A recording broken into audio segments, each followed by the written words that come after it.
இன்னைக்கு நம்ம பார்க்க போகிறது பிளட் டொனேஷன். அதாவது பிளட் டொனேஷன் பண்ணுறவங்களுக்கு நம்ம என்னென்ன ஸ்க்ரீனிங் டெஸ்ட் பண்ணணும். அதாவது இப்போ பிளட்டு சிலவங்களுக்கு தேவைப்படும். ஆக்சிடென்ட் ஆனாலும் ப்ரெக்னன்சியாக இருந்தாலும் ஏதோ ஒரு எமர்ஜென்சிக்கு நம்ம பிளட்டை நம்ம அடுத்தவங்கள்ட்ட இருந்து வாங்குறோம். வாங்கும்போது அவங்கள்ட்ட நம்ம என்னென்ன டெஸ்ட் பண்ணியிருக்கணும், அவங்க என்னென்ன பிளட்டு கொடுக்க என்னென்ன இது தகுதி இருக்கணும், அதை பற்றி தான் நம்ம இந்த வீடியோவில் பார்க்க போகிறோம். அதாவது அவங்களுடைய ஏஜ் 18லேருந்து 60 வயசுக்குள்ளே இருக்கணும். அதுக்கப்புறம் அவங்களோட வெயிட் பார்த்துட்டோம்னா குறைஞ்சது 45 கிலோவாக இருக்கணும். 45 கிலோவோட கூடுதலாக இருக்கணும். ஆனால் 45 கிலோவோட குறைவாக அவங்களுக்கு இருக்கக்கூடாது. இப்போ நம்ம பிளட் பேங்க்லேயே கொடுக்குறோம். டைரெக்டாக நம்ம ஏதாவது ஹாஸ்பிட்டல் மூலமாட்டம் கொடுப்போம். கொடுக்கும்போது என்னன்னா 350 ml வாங்குவாங்க, சில இடத்துல 450 ml வாங்குவாங்க. நம்மளுடைய நார்மலாக ஒருத்தவங்களோட பாடியில் 4 லிட்டர் டு 5 லிட்டர் வரைக்கும் பிளட் இருக்கும். அவங்கள்ட்ட 350 வாங்குவாங்க அல்லது 450 வாங்குவாங்க. இப்போ ஒருத்தவங்களோட வெயிட் 45லேருந்து 55 கிலோக்கு உள்ளாடி இருந்தால் நம்ம அவங்கள்ட்ட ஒன்லி 350 ml தான் கலெக்ட் பண்ணுவோம். 55 கிலோவுக்கு அதிகமாக இருந்தால் நம்ம அவங்கள்ட்ட 450 ml வாங்கிக்கலாம். அதுக்கப்புறம் பிபி பார்க்கணும். பிபி பார்த்துட்டோம்னா 100/60 இருக்கணும். அது 140 to 90 வரைக்கும் இருக்கலாம். அப்புறம் பல்ஸ் ரேட், நம்மளுடைய பல்ஸ் ரேட் எவ்வளோ இருக்கணும்னா மினிட்டுக்கு 1 மினிட்டுக்கு 60 to 100 இது பல்ஸ் இருக்கணும். டெம்பரேச்சர் பார்த்தா பாடி டெம்பரேச்சர் இருக்கணும் 36.5 டிகிரிலேருந்து 37.5 டிகிரி செல்சியஸ் இருக்கணும். ஹைச்பினா அவங்களுடைய ரத்தத்தோட அளவு எவ்வளவு இருக்கணும் பார்த்தா குறைஞ்சது 12.5 இருக்கணும். அதை விட குறைவாக இருந்தால் அவங்க பிளட் டொனேட் பண்ணக்கூடாது. ஏன் பண்ணக்கூடாதுன்னா அவங்களே அனிமிக் பேஷண்டாக இருக்காங்க, அவங்களுக்கே ரத்தம் கம்மியாக இருக்கு. அப்போ அவங்க பிளட்டை டொனேட் பண்ணும்போது கொடுக்குறவங்களுக்கு ஒரு யூஸ் இல்லை, அவங்களுக்கும் வேற ஏதாவது டிசீஸ் வர்றதுக்கு வாய்ப்புகள் இருக்கு. அதனால ஹைச்பி குறைஞ்சது 12.5 இருக்கணும். அதுக்கப்புறம் என்னன்னா ஸ்கிரீனிங் டெஸ்ட் பண்ணுவாங்க. ஸ்கிரீனிங் டெஸ்ட் என்னன்னா பிளட் மூலமா நம்ம இப்போ ஒரு பிளட் கொடுக்குறோம்னா அந்த பிளட் மூலமாட்டு நமக்கு ஏதாவது டிசீஸ் இருந்தா அந்த யாருக்கு நமக்கு பிளட் வாங்குறாங்களோ அவங்களுக்கும் வரதுக்கு வாய்ப்புகள் இருக்கு. அதனால இந்த ஸ்கிரீனிங் டெஸ்ட் போடுவோம். இந்த 5 ஸ்கிரீனிங் டெஸ்ட் போடுவோம். இந்த 5 ஸ்கிரீனிங் டெஸ்ட் எதுக்காக போடுவோம்னா இது பிளட் மூலமாட்டு வரதுக்கு வாய்ப்பு இருக்கு. வந்தா கியூரபிள் கிடையாது, ரொம்ப கஷ்டம். அதனால நம்ம இது போடுவோம். First one HIV. இது ஒரு வைரஸ் டிசீஸ். ஹெச்ஐவி டெஸ்ட் போடுவோம். அது அந்த டோனர்ஸ்க்கு இருக்கக்கூடாது.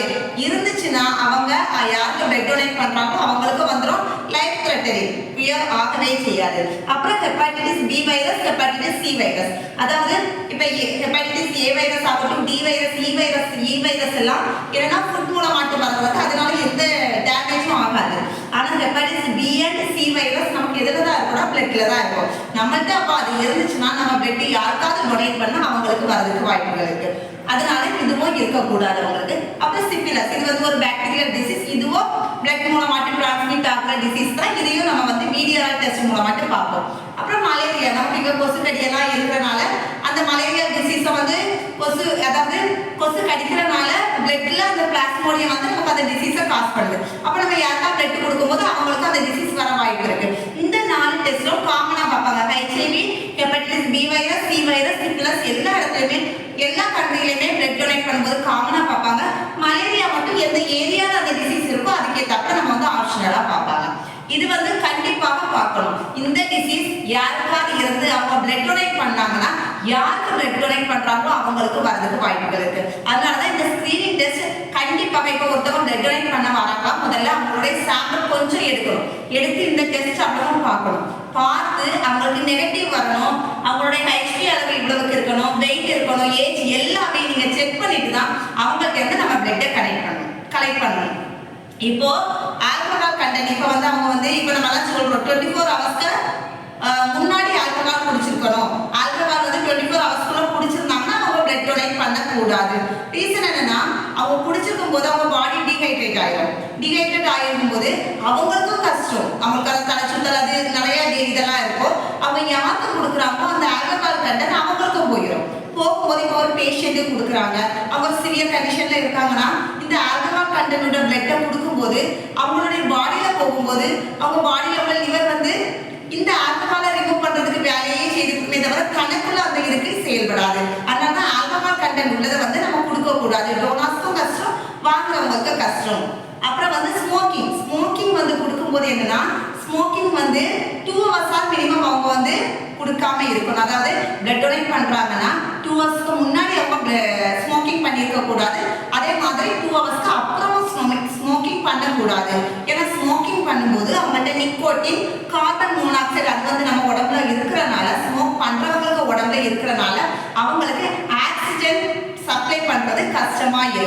அதனால நம்ம அந்த ஹெவி ஸ்மோக்கர்லாம் அந்த டைம்ல என்ன செய்யக்கூடாதுன்னா பிளட் டொனேட் பண்ணக்கூடாது. லைட்டா ஸ்மோக் பண்றவங்கலாம் என்னன்னா 2 ஹவர்ஸ்க்கு முன்னாடி பண்ணியிருந்தா ஓகே. ஆனா 2 ஹவர்ஸ்க்கு முன்னாடி அந்த இடையில 2 ஹவர்ஸ் பிரேக்ல நம்ம பண்ணணும்னா பிளட் டொனேட் பண்ணக்கூடாது. அப்புறம் வந்து ஏதாவது ஹெல்த் இஷ்யூ இருந்தா, ஹெல்த் இஷ்யூனா அவங்களுக்கு ஹார்ட் ப்ராப்ளமோ அல்லாட்டி லிவர் ஃபால்ட் ஏதாவது இருந்தாலும் அவங்க பிளட்டை டொனேட் பண்ணக்கூடாது. இப்போ ஃபீமேல் பார்த்துட்டோம்னா அவங்க ப்ரெக்னன்சியாக இருந்தால் கொடுக்கக்கூடாது, மென்ஸ்ட்ரல் சைக்கிள் பீரியட்ஸாக இருந்தால் அவங்க கொடுக்கக்கூடாது, பிரஸ்ட் ஃபீடிங் கொடுத்துட்டு இருந்தால் அவங்க கொடுக்கக்கூடாது. இப்போ நம்ம பிளட் டொனேட் பண்ணணும்னா குறைஞ்சது 3 months ஒன்ஸ் தான் நம்ம கொடுக்கணும். இப்போ 3 months ஒன்ஸ்னா மேலாக இருந்தாங்கன்னா அவங்க 3 months ஒன்ஸ் கொடுக்கலாம், ஃபீமேலாக இருந்தால் 4 months ஒன்ஸ் தான் கொடுக்க முடியும். அவங்களுக்கு நார்மல் ஹைச்பி 12.5 இருந்தால் அவங்க கொடுக்கலாம், மற்றபடி அதை விட குறைவாக இருந்தால் அவங்க கொடுக்கக்கூடாது. இது யார் கொடுக்கலாம்னா அவங்களுக்கு வந்து 3 months அவங்க பிளட் வந்து இதாயிடும், மறுபடியும் வர ஆரம்பிச்சிடும். அந்த டைம்ல அவங்க கொடுக்கலாம். இப்போ பிளட்ல வந்து நமக்கு பிளாஸ்மா இருக்கு, பிளாஸ்மா வாட்டர்ல நமக்கு நீங்க பிளட் டொனேட் பண்ணி 24 to 48 ஹவர்ஸ்ல உங்களுக்கு மறுபடியும் வந்துடும். இப்போ WBC பிளேட்லெட்ல 1 வீக்ல உங்களுக்கு எவ்வளவு கொடுத்தீங்களோ அந்த அளவுக்கு மறுபடியும் ரத்தம் என்ன செய்யறோம் உங்க உடம்புல ப்ரொடியூஸ் ஆயிடும்.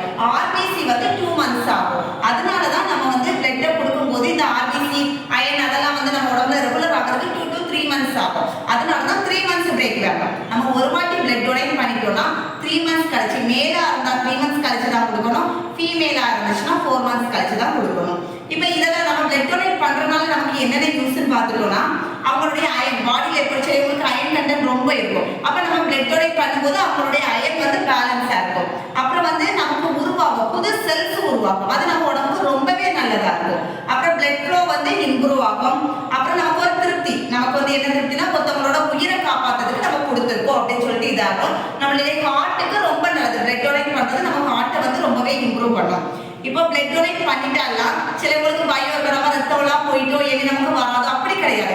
3 monthsக்குள்ள நீங்க வந்து பழைய லெவல் பிளட் உங்களுக்கு எவ்வளவு இருந்தோ அதே மாதிரி நமக்கு உருவாகும். நம்ம பிளட் நம்ம உடம்புக்குள்ளேயே என்ன செய்திருக்கோம்னா நம்ம ஹெல்த்தி ஃபுட்ஸ் எல்லாம் சாப்பிடும் போது நம்ம உடம்புக்குள்ளேயே 3 மாசத்துக்குள்ள நம்ம உடம்புல மறுபடியும் நம்ம உடம்புல நீங்க எவ்வளவுக்குள்ள இருந்தோ அதே அளவுக்கு உங்களுக்கு பிளட் உருவாயிரும். பிளட் டொனேட் பண்றது ரொம்ப நல்ல விஷயம். அது அடுத்தவங்களுக்கு பயனுள்ளதா இருக்கும்.